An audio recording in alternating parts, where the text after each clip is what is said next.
روزمرہ زندگی میں ہم کتنا سارا پانی استعمال کر جاتے ہیں، ہے نا؟ لیکن کبھی یہ خیال آیا ہے کہ یہ گندا پانی آخر صاف ہوتا کیسے ہے؟ آج ہم ایک ایسے ہی زبردست سسٹم کو سمجھیں گے جو قدرت سے سیکھ کر ہمارے پانی کو صاف کرتا ہے۔ جی ہاں، سوال تو تھوڑا عجیب ہے، لیکن یہی وہ آئیڈیا ہے جو ایک بہت ہی مؤثر ٹیکنالوجی کی بنیاد ہے۔ ایک زندہ کیچڑ یا سلائم جو گندگی کو بالکل کھا جاتی ہے۔ اور اس ٹیکنالوجی کا نام ہے ٹرکلنگ فلٹر۔ یہ کوئی سادہ مشین نہیں، بلکہ یہ تو ایک پورا جاندار ایکو سسٹم ہے جسے ہم نے پانی صاف کرنے کے کام پر لگا دیا ہے۔ تو چلیں اس کی گہرائی میں اترتے ہیں۔ ٹرکلنگ فلٹر کا بنیادی اصول آپ دیکھیں بہت ہی سادہ ہے۔ پہلے سے تھوڑا بہت صاف کیا ہوا گندا پانی ایک فلٹر بیڈ کے اوپر سے بہایا جاتا ہے۔ اس بیڈ پر پہلے سے ہی بیکٹیریا کی ایک خاص پہ جمی ہوتی ہے جسے بائیوفلم کہتے ہیں۔ تو یہ بائیوفلم ہے کیا چیز؟ اسے ایسے سمجھیں کہ یہ جرثوموں کا ایک پورا شہر ہے۔ یہ ایک چپچپی سی تہ ہوتی ہے جو فلٹر کے مٹیریل پر اگتی ہے، اور اس میں موجود لاکھوں چھوٹے چھوٹے جاندار گندے پانی میں موجود گندگی کو اپنی خوراک بنا لیتے ہیں۔ چلیں اب اس پورے عمل کو قدم بقدم دیکھتے ہیں۔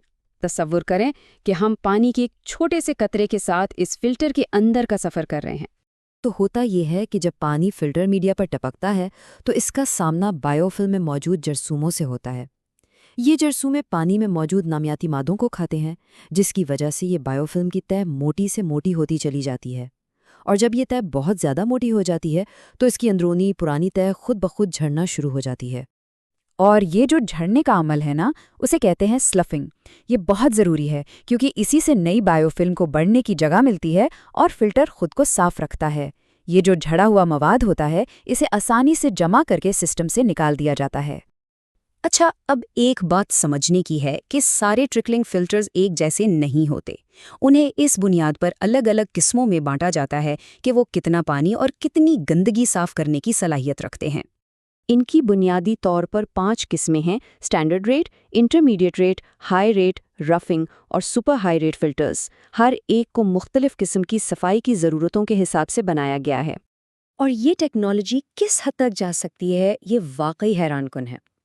آج کل کے کچھ سپر ہائی ریٹ فلٹرز تو 12 میٹر یعنی تقریباً 40 فٹ اونچے ٹاورز کی طرح ہوتے ہیں، خاص طور پر جب ان میں جدید سنتھیٹک میڈیا استعمال کیا جاتا ہے۔ اب ذرا دو سب سے عام قسموں پر نظر ڈالتے ہیں، سٹینڈرڈ ریٹ اور ہائی ریٹ فلٹرز۔ ان کا موازنہ کر کے دیکھتے ہیں کہ ان میں اصل فرق کیا ہے۔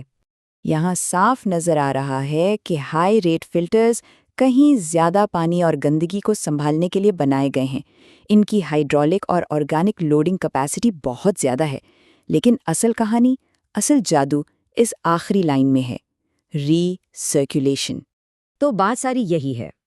ہائی ریٹ فلٹر اس لیے زیادہ مؤثر ہے کیونکہ پانی کو فلٹر سے بار بار گزارا جاتا ہے، جس سے جرثوموں کو گندگی صاف کرنے کے زیادہ سے زیادہ موقع ملتے ہیں۔ یہی ری سرکولیشن ہی سب سے بڑا، سب سے اہم فرق ہے۔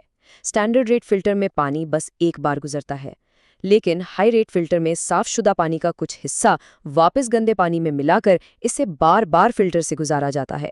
اس مسلسل اور تیز بہاؤ کی وجہ سے سلفنگ کا عمل بھی لگاتار جاری رہتا ہے اور فلٹر بند ہونے کا خطرہ بھی کم ہو جاتا ہے۔ تو آخر میں سوال یہ اٹھتا ہے کہ یہ نظام اتنا کامیاب اور اتنا زیادہ استعمال کیوں ہوتا ہے؟ اس کی وجہ اس کے کچھ بہت بنیادی فائدے ہیں۔ پہلی بات تو یہ کہ یہ بہت مستحکم ہیں، انہیں چلانا بہت آسان ہے۔ دوسرے سسٹمز کے مقابلے میں ان میں بجلی بھی کم لگتی ہے اور انہیں چلانے کے لیے کوئی بہت پیچیدہ کام نہیں کرنے پڑتے۔ اس کی سادگی ہی اس کی سب سے بڑی طاقت ہے۔ تو خلاصہ یہ ہوا کہ ٹرکلنگ فلٹر ٹیکنالوجی کا سارا فلسفہ فطرت کے خلاف لڑنے کا نہیں، بلکہ اس کے ساتھ مل کر کام کرنے کا ہے۔ ہم صرف صحیح جرثوموں کے لیے ایک اچھا سا گھر بنا دیتے ہیں اور باقی سارا مشکل کام وہ خود ہی کر لیتے ہیں۔ اور یہیں سے ایک بڑا دلچسپ سوال پیدا ہوتا ہے۔ جس طرح ہم نے پانی صاف کرنے کے لیے قدرت کے ایک عمل سے آئیڈیا لیا، اسی طرح اور کون سے قدرتی عمل ہو سکتے ہیں جو ہماری آج کی دنیا کے بڑے بڑے مسائل کو حل کرنے میں ہماری مدد کر سکیں؟ یہ سوچنے کے لیے ایک بہت اچھا نقطہ ہے۔